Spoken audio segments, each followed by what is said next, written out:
Possible changes to public schools so Republicans can approve a school voucher program to give private school families taxpayer money.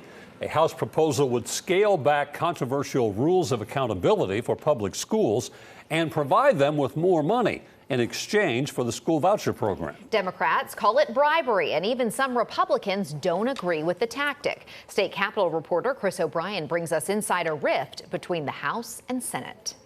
Two different bills, two vastly different ideas. We've always said all along that it was going to be about education as a whole, about K through 12, and about choice. The Tennessee House released its proposal for an education voucher scholarship to give public tax money to private school families.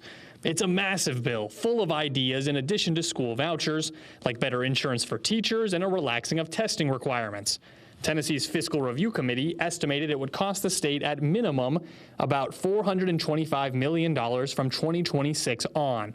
It'll also increase money for local districts by roughly $195 million.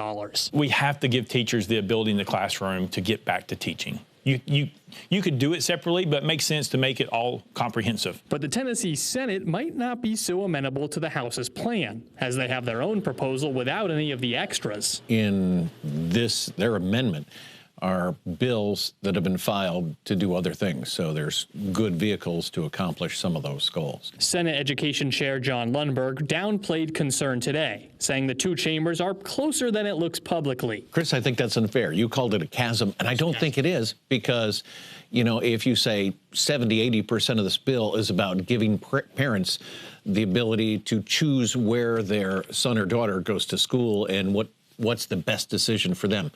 That's 80% of the bill. The only issue is House leadership says school choice is only a small portion of their bill. There's a choice component to it, which somewhat mirrors the governor, a little bit different on some of the things we put it on the choice side. When the House and Senate cannot come to an agreement on a bill, they go to what's called a conference committee. Do you expect this to go to conference? Most likely, yeah.